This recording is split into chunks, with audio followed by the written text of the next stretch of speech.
quero compartilhar com vocês dois versículos, dois textos da palavra do Senhor. Pode passar mais um slide, isso aí, presbítero, deixa nesse slide.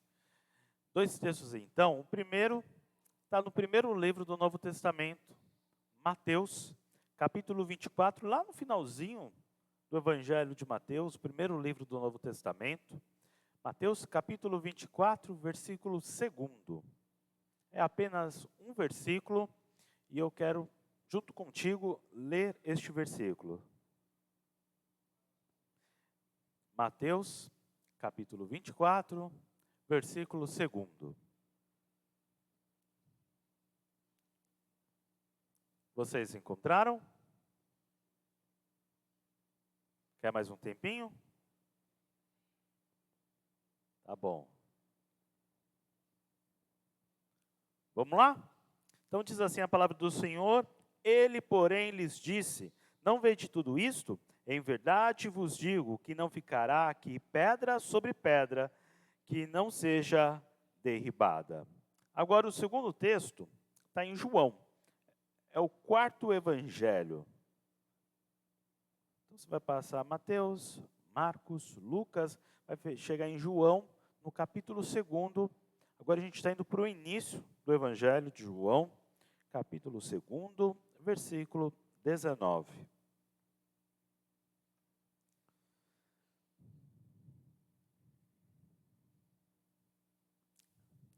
João, capítulo 2, versículo 19.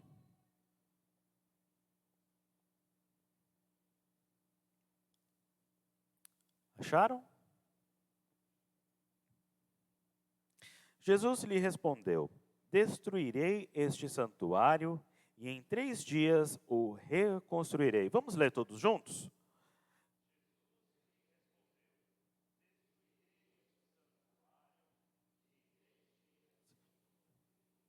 Amém. Até aqui, igreja. Meus irmãos, nós temos diante de nós aqui um assunto complexo para a gente tratar.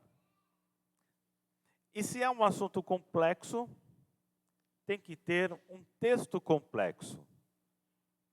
E estes dois versículos que nós acabamos de ler, eles representam uma lista, um tanto até quanto extensa, de textos aos quais nós vamos percorrer nessa noite, que vão ajudar a gente tratar desse segundo aspecto dessa série de mensagens do mês de maio, caráter.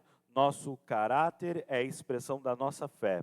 Então a gente vai olhar ali para 2 Reis, capítulo 25, a gente leu até agora há pouco na liturgia, 2 Crônicas, Jeremias, aí a gente vai para o Novo Testamento com Mateus, com João, com Marcos, com Lucas.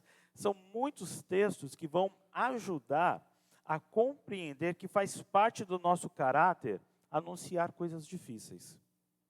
Faz parte do meu caráter, faz parte do seu caráter, faz parte do caráter da igreja anunciar coisas difíceis. Faz parte da nossa vida e se nós compreendermos isso, vivermos isso, se nos aplicarmos a essa realidade, a esta necessidade,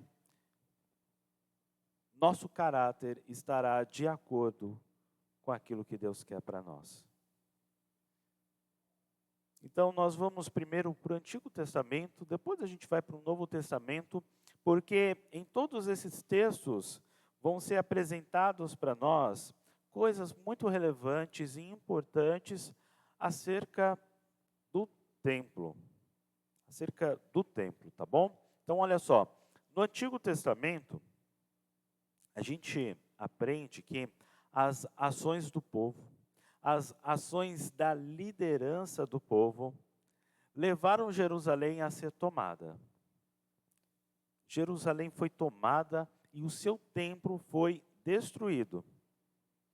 Por quê? Porque a gente está diante de uma geração que, ao invés de influenciar as gerações ao seu redor, estamos diante de uma geração que está sendo influenciada pelas nações ao seu redor, justamente as nações que Israel deveria influenciar, justamente Israel que deveria ser luz para essas nações, agora Israel é influenciada por essas nações vizinhas. E eles começam a adorar a outros deuses, eles começam a profanar um lugar santo, um lugar que é dedicado a Deus. E por mais que Deus envia profetas, por mais que Deus envia tantos e tantos anúncios, este é um povo muito teimoso que não se arrependeu.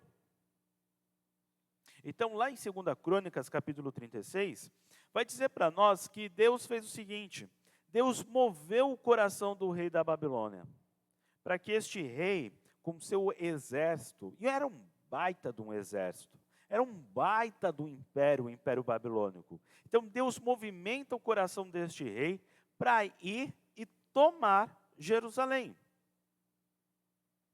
E aí depois, 2 Reis, que a gente leu agora há pouco, vai informar para a gente que o rei falou, estou dentro, vou lá. E o rei foi com seu exército e eles cercaram Jerusalém. Mas não é assim, cercaram e já entraram, derrubaram, acabaram com tudo, mataram todo mundo. Não. Cercaram Jerusalém por 18 meses. 1 ano e meio, igreja. Que as pessoas não conseguiam sair de lá. E aí o que é que vai acontecer com o tempo? A comida vai acabar. A comida acabou. E aí o povo ficou com fome. E só após esses 18 meses, só depois que o povo estava ali morrendo de fome, é que os babilônicos entram e aí eles começam a botar fogo em tudo.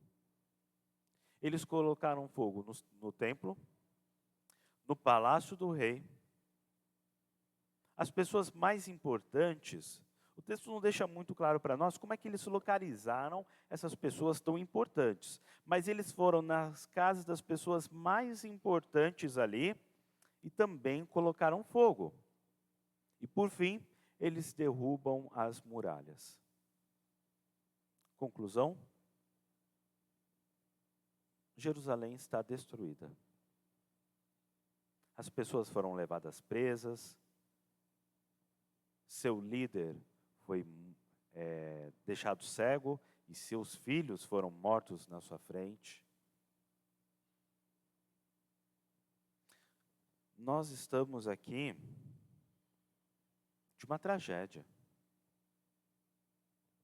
Porque eles não só destruíram, botaram fogo e tudo. Eles tiraram as coisas valiosas do templo, e você sabe muito bem que o que tinha lá dentro era muito valioso. Eram muitas coisas preciosas. Tanto é que, no texto que nós lemos, vai dizer que era algo incalculável. 2 Reis, versículo 16, ali no capítulo 25. Não foi possível calcular o peso dos objetos de bronze. Então eles quebraram, eles saquearam todas essas coisas preciosas, levaram embora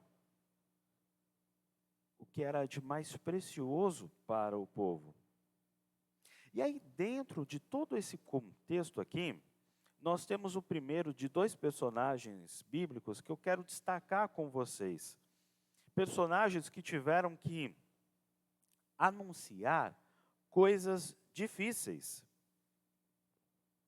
E quem nós encontramos nesse contexto aqui do Antigo Testamento é o profeta Jeremias.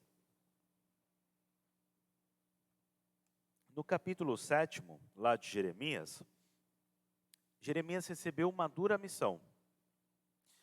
Qual é a missão dele? A missão dele é ele ir até as portas do templo. E ali nas portas do templo, ele deveria levar uma mensagem, ele deveria levar uma pregação. E o versículo 3 vai dizer para nós qual é o conteúdo dessa mensagem, qual é o conteúdo dessa pregação de Jeremias. Ele vai dizer: mudem de vida, mudem a sua maneira de agir, e eu deixarei que vocês continuem vivendo aqui. Este é o anúncio de Jeremias, esta é a mensagem que Deus mandou Jeremias levar.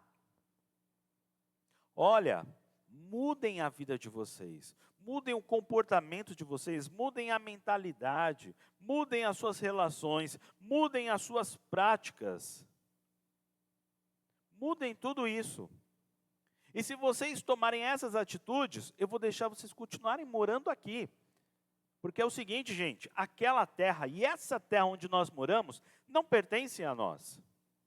Não pertence ao nosso prefeito, ao governador, ao nosso presidente, aos senadores, não pertence a eles. Não pertence às famílias que nós temos aqui na cidade de Santos e possuem tantos terrenos, propriedades, não pertence a eles. Pertence a Deus. Essa terra é dada por Deus. E aquela terra onde eles estavam, estava sendo concedida por Deus. Então, o conteúdo da pregação aqui de Jeremias está a direção: mudem. Mudem para que vocês possam aproveitar do templo.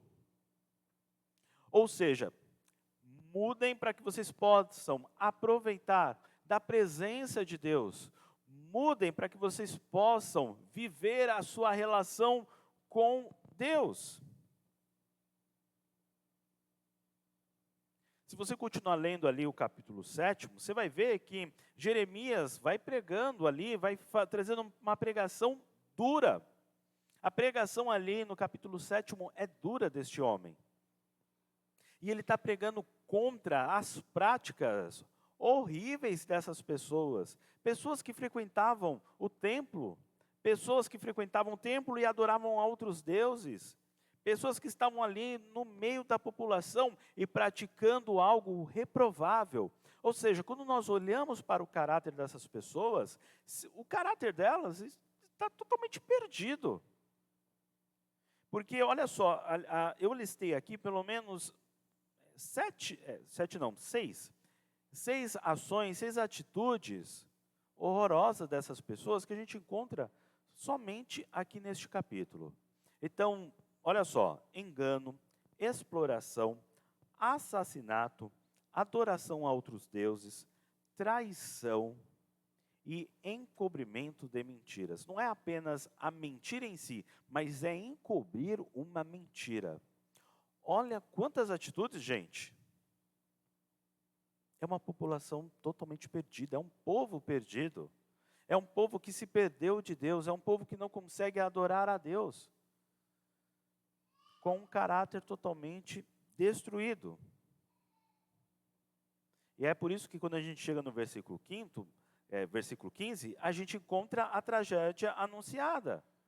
Eu vou expulsar vocês da minha presença como fiz com seus parentes, o povo do reino do norte. E eu acho curioso, meus irmãos, que lendo aqui, preparando esse sermão, você sabe que até as crianças estavam perdidas? Se você continuar lendo ali, você vai ver que até as crianças estavam envolvidas nessa prática. As crianças estavam envolvidas na infidelidade contra Deus. É um problema geracional. E fica o alerta para nós. Se a gente quer ver os nossos filhos louvando, adorando ao Senhor, servindo a Deus, vivendo para Deus, participando de uma comunidade de fé, a gente tem que olhar para dentro de nós e ver qual testemunho nós estamos dando para os nossos filhos. E o testemunho não parte de uma prática moral. Nós já conversamos sobre isso na semana passada. Não é essa a questão, mas é a questão da adoração, do louvor a Deus, de uma vida dedicada ao Senhor. Quando nós olhamos para aqui, para ver essas crianças participando dessa infidelidade, é porque os seus pais não deram bons testemunhos para os seus filhos. Deus traz para Jeremias um ministério difícil, meus irmãos. Tanto é que nós, pastores, a gente gosta de usar muito uma frase de Jeremias, diante das lutas ministeriais. É que Jeremias vai falar: seduziste-me, Senhor. Seduziste-me. É um desafio. É um desafio de Jeremias. Jeremias, ele foi preso com o povo. Mas Deus liberta ele, liberta Jeremias, que ainda testemunharia outros capítulos tristes desta história. Mas como eu disse para vocês, temos dois personagens. A gente tratou até aqui de Jeremias, e agora a gente passa a olhar para Jesus. Jesus, em seu ministério, falou coisas muito difíceis. Mas uma que nós temos aqui, que nossa liturgia ao longo de toda essa celebração tratou, o Ministério de Louvor tratou, parte dessa relação com o templo. Então, Jesus ele acaba de entrar em Jerusalém. E aí ele entra no templo, e aí a gente vê aqui Jesus hardcore, Jesus expulsando os comerciantes e aqueles que participavam da profanação do templo. Mateus capítulo 21, versículo 13 vai dizer: a minha casa será chamada casa de oração, mas vocês a transformaram num esconderijo de ladrões.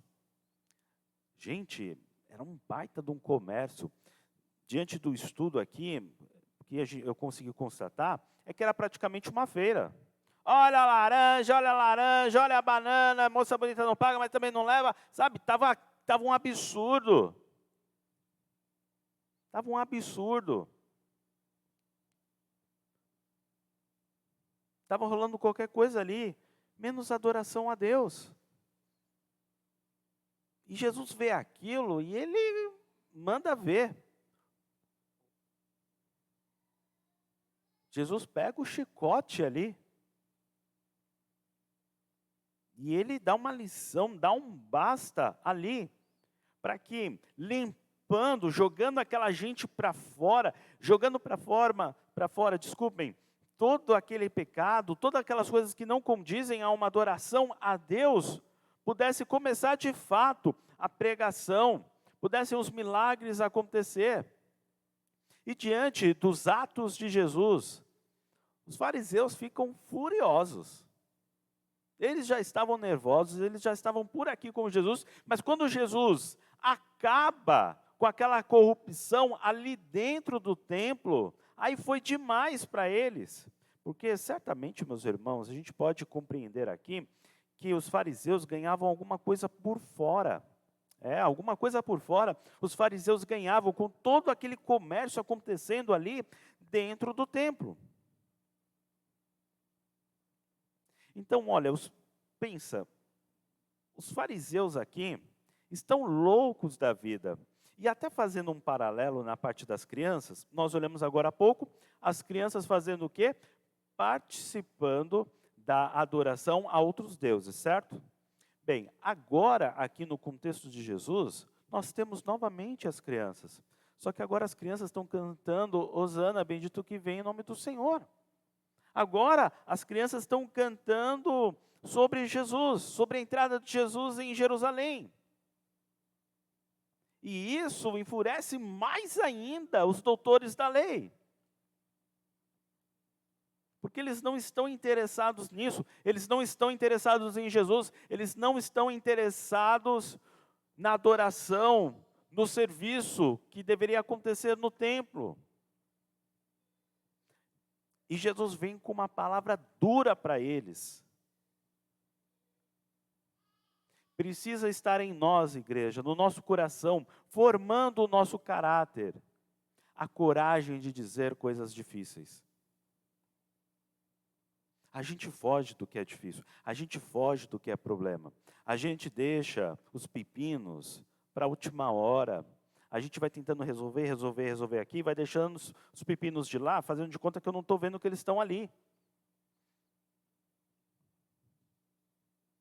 Eu vou primeiro lavar a roupa, porque eu não estou a fim de olhar para a louça na cozinha.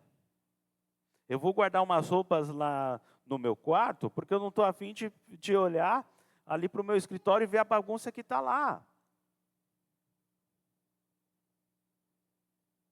Eu vou tratar da vida dos outros porque eu não quero tratar da minha vida, dos problemas da minha vida. A gente foge das coisas difíceis e nós não podemos, meus irmãos. Porque quando a gente foge das coisas difíceis, quer dizer que se Deus trouxer algo difícil para mim, algo difícil de eu largar, eu não vou largar. Porque eu não quero encarar essas coisas difíceis. E ter que largar coisas por Cristo é difícil, meus irmãos. Por isso impacta no nosso caráter, no que eu falo e no que eu vivo, no que eu prego e como eu adoro. Mas Jesus vem, o chicote come solto, mas depois aquele lugar voltou a ser um lugar de cura. Onde antes era impossível adorar a Deus, agora é possível. Vamos falar uma coisa bem presbiteriana? Bem presbiteriana. E você que é um presbiteriano de sangue, de raiz, vai adorar isso. A gente às vezes tem dificuldade em alguma outra igreja, onde todo mundo está orando ao mesmo tempo, não é? Eu tenho um pouco de dificuldade, eu vou ser muito sincero. Agora imagina lá, meus irmãos, maior barulheira, e o pessoal não conseguia adorar o Senhor. Agora é possível. Agora é possível as pessoas terem um momento de oração ali. Agora é possível as pessoas serem instruídas naquele lugar. Agora é possível as pessoas terem comunhão com Deus. Agora é possível. Deixa eu abrir um parênteses. Você que está nos ouvindo aí, e você é de uma comunidade onde todo mundo ora ao mesmo tempo, não tem problema, meus irmãos. Não tem problema, tá? A gente que às vezes tem um pouco dessa dificuldade. Né? Continuando. Diante das ações de Jesus, os fariseus vão questionar Jesus. Que milagre você pode fazer para nos provar que tem autoridade para fazer isso? E aí Jesus responde: derrubem este templo e eu o construirei de novo em 3 dias.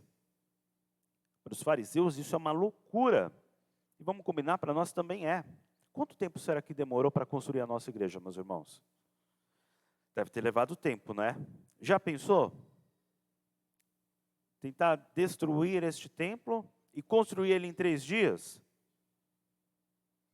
É impossível. Primeiro que a gente não vai encontrar mão de obra. Segundo, vai ser difícil de fazer, meus irmãos. Vai ser difícil. Por isso, os fariseus vão responder para Jesus. A construção desse templo levou 46 anos. E você diz que vai construí-lo de novo em 3 dias?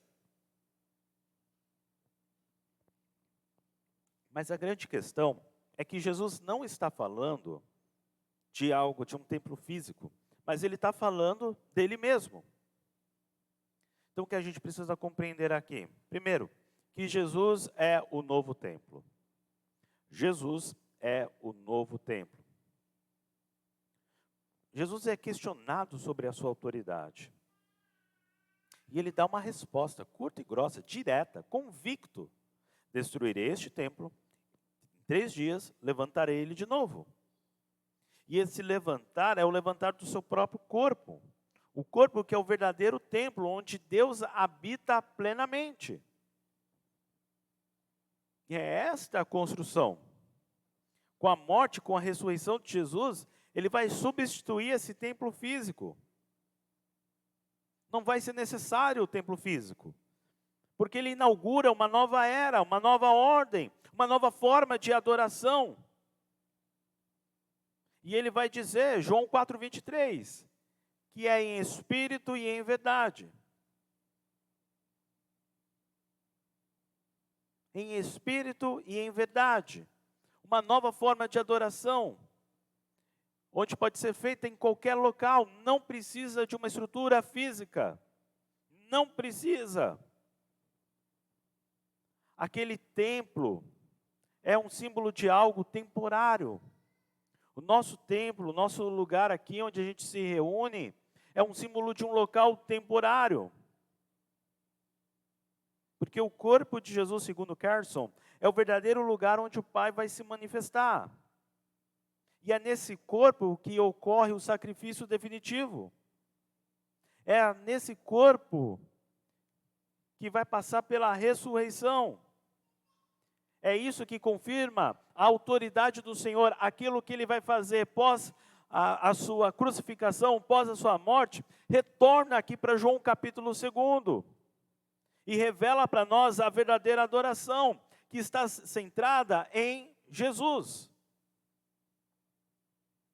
Jesus acaba com um sistema religioso, igreja, feito por ritos, feito por normas,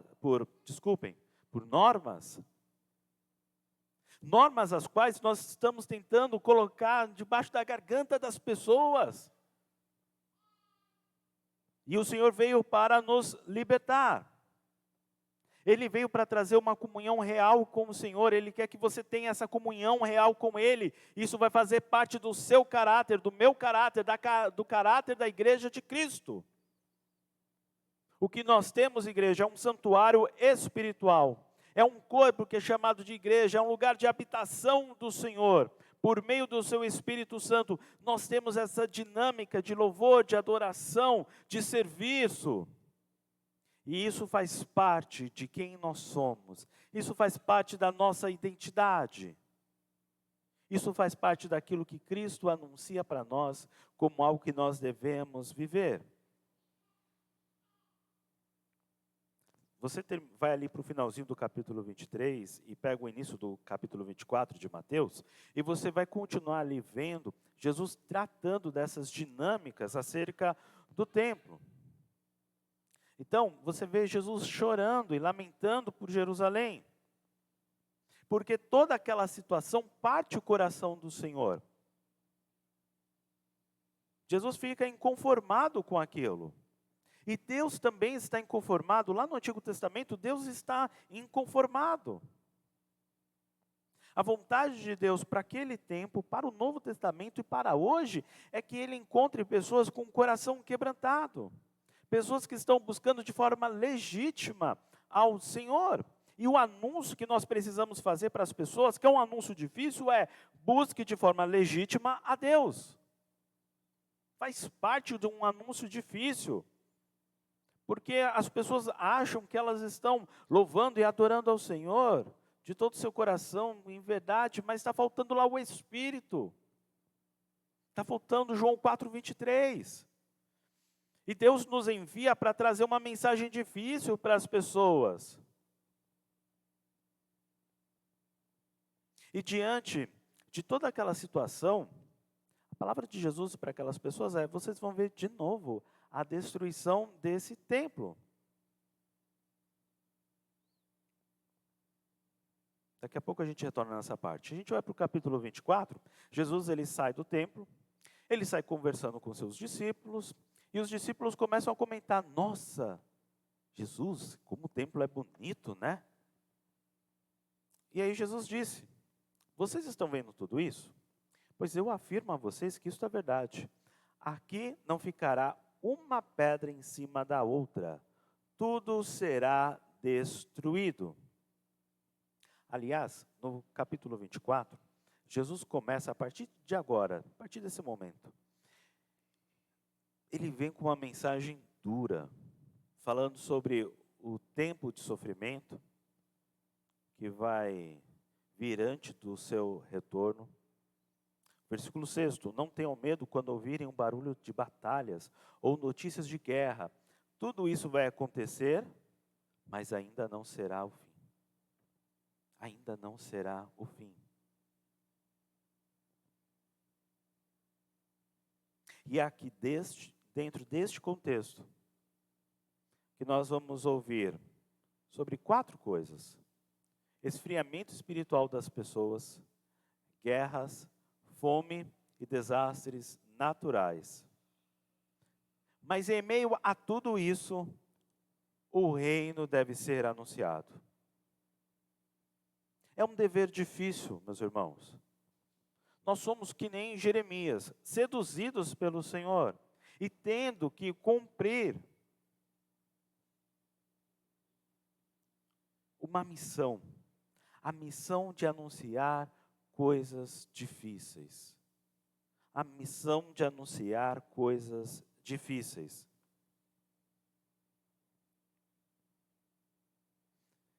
E esse anúncio dessas coisas difíceis é para algo dentro e fora da igreja. Jesus anuncia coisas difíceis dentro do templo. Jeremias vai anunciar coisas difíceis na porta do templo. Isso mostra para nós dinâmicas dos nossos tempos atuais. Porque enquanto algo muito sério e algo da parte de Deus, algo ligado com a palavra de Deus está sendo pregada, nós vemos uma confusão acontecendo no meio da igreja. Nós vemos maus testemunhos acontecendo dentro da igreja. Nós vemos práticas mundanas acontecendo dentro da igreja. Nós vemos coisas vergonhosas, sabe, que causam vergonha para nós dentro da igreja. Não quero nem entrar no mérito em si, mas vejam toda essa discussão aí sobre o jovem profeta. Quando a gente vai ali para o início dos anos 2000, você tinha lá o pastor Metralhadora.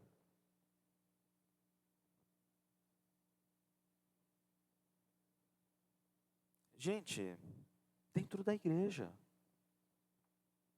Dentro da igreja, as pessoas dão poderes para pastores, para eles dizerem com quem as pessoas podem ou não namorar ou casar. Nada a ver com a palavra de Deus. Nada a ver com a pregação. Nada a ver com o dever de um pastor.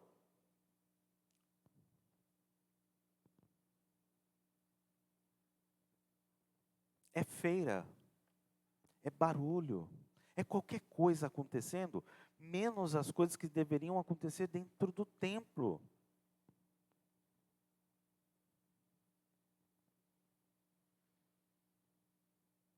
Não está sendo chamado as pessoas ao arrependimento, a viverem novidade de vida.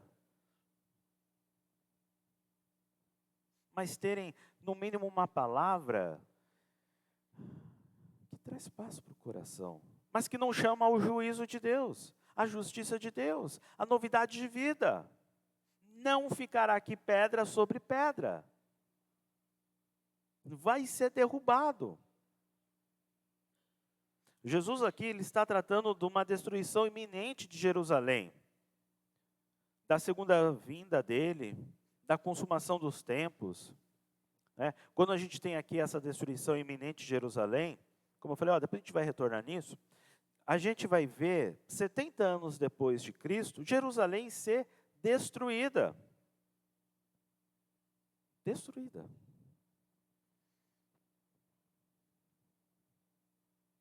Aqui, na fala de Jesus, falando que não vai sobrar pedra sobre pedra, os discípulos eles ficam em choque. Porque o templo ele tem uma representação para aquelas pessoas, assim como o templo tem uma representação ainda para nós, uma representação de fé. No caso ainda dos judeus, é o centro do coração da fé religiosa de um judeu. Nas dinâmicas culturais judaicas, você tem ali questões culturais, políticas, jurídicas que acontecem dentro do templo. E a destruição está simbolizando o fim de todas essas questões.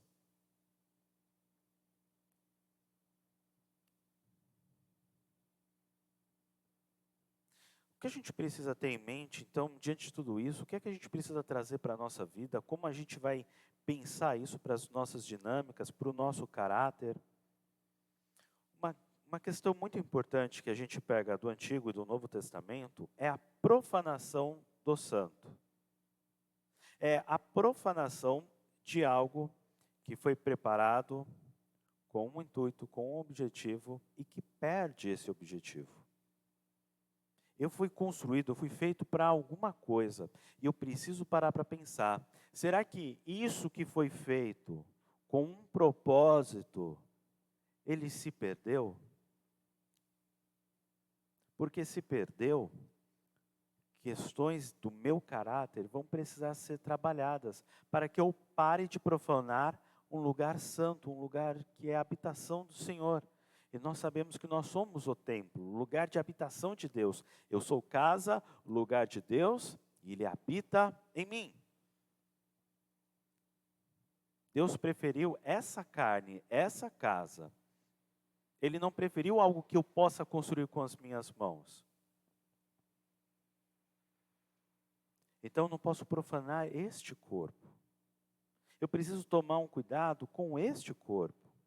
Às vezes nós estamos tão ligados, tão preocupados na matéria, nesta matéria, que a gente esquece desta matéria aqui, deste lugar de habitação do Senhor. Legal, a gente precisa cuidar, nós como conselho estamos preocupados, estamos zelosos, estamos buscando profissionais para que a gente possa zelar por este lugar onde a gente pode se reunir para louvar e celebrar a Deus. É um cuidado importante, e a gente já tratou sobre isso quando nós falamos sobre generosidade como uma convicção da nossa igreja.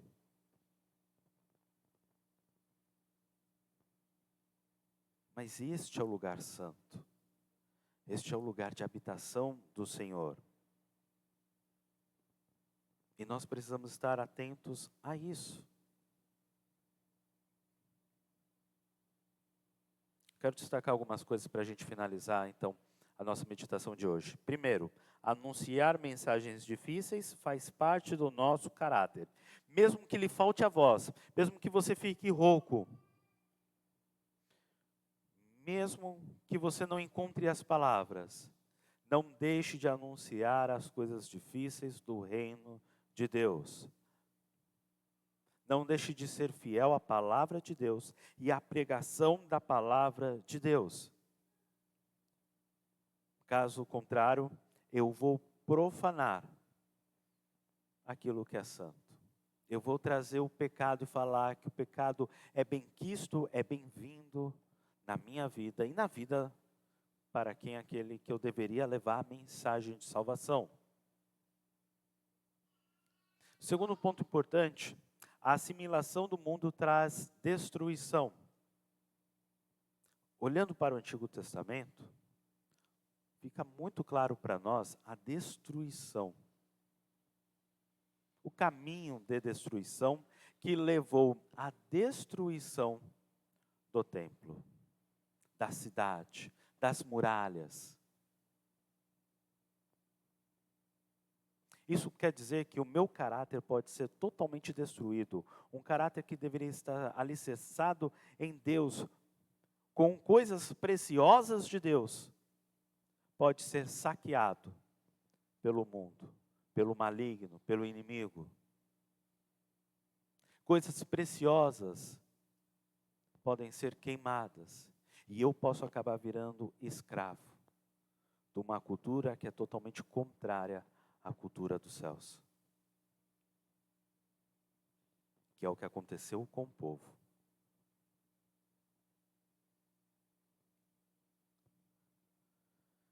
Estamos perdendo o foco daquilo que é valioso também, igreja. Às vezes a gente se preocupa com cada besteira, e a gente perde o foco no que é precioso. A gente precisa tomar um cuidado, meus irmãos. O povo perdeu o foco, e Jesus veio com tudo, para ver se o pessoal volta para o foco certo.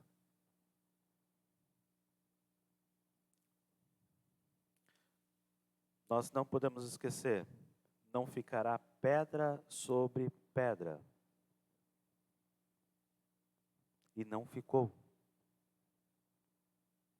Ele encarou a cruz, ele derramou o sangue dele, ele morreu, ele ressuscitou ao terceiro dia. Ele fez tudo aquilo que ele disse que ia fazer.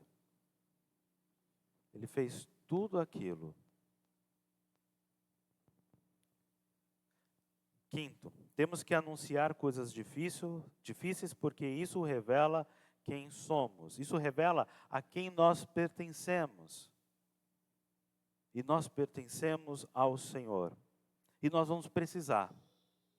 Às vezes eu vou precisar sentar com você, às vezes você vai precisar sentar comigo, e nós vamos precisar tratar de coisas delicadas. Coisas, às vezes os irmãos até falam assim para mim, Poxa, pastor, desculpa te incomodar. E eu tenho que responder, incomodar o quê? Faz parte do meu ministério. Vamos tratar dessas questões. Faz parte da vida cristã, tratar de coisas difíceis.